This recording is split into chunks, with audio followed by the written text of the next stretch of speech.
Meantime, the life and legacy of Nelson Mandela lives on in Brooklyn, New York. There's a popular restaurant named after the South African icon and decorated with everything Mandela. Ebru's Derricke Dennis joins us now from New York with more on how Mandela is being remembered.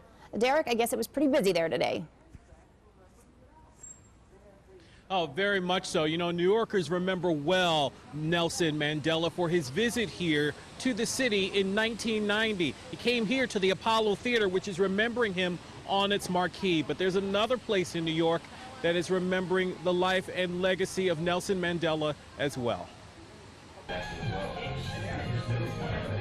It's an iconic place, decorated with the colors and the spirit of South Africa. But this restaurant in the heart of Brooklyn, New York, is more than an eating establishment. It is the namesake of Nelson Mandela, using his nickname, Madiba, meaning father of a nation. Just thinking about him, makes me emotional just standing here. Ruin Ellis is one of the managers of Madiba, and since the news of Mandela's death, he's been straightening the South African leader's images on the wall, showing off the African artwork hanging all over, and setting the tables for visitors to come and eat and remember Mandela's life and legacy. The whole restaurant is dedicated to his life, is dedicated to his spirit and the spirit of Ubuntu, which is it's a way of living in South Africa. It means I am because you are. It's communal humanity and respect. It's Mandela's humanity that drew Erica Garnett to the restaurant just a day after his passing, marveling at Mandela's strength and leadership after 27 years of prison and 95 years alive. Even with all the things he went through, he lived to 95, which for me is pretty incredible. And humbling, he says, considering Mandela's lifetime of struggle on behalf of the people of South Africa.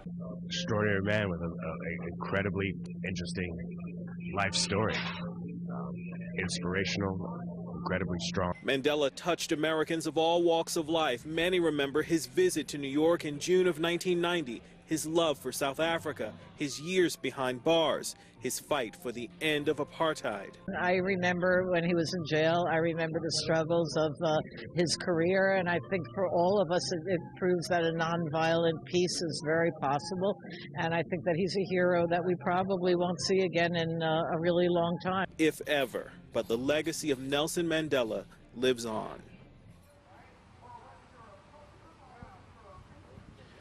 And the marquee here at the Apollo Theater has Mandela's birth date of 1918 and his death, of course, yesterday here in 2013. His funeral next week, his state funeral in South Africa, followed by 10 days of mourning. And there are many New Yorkers here who will follow that same period of mourning. Live in New York City at the Apollo Theater, I'm Derricke Dennis for Ebru News. The melting pot of America, right? Nothing like seeing people come together. Thanks, Derricke.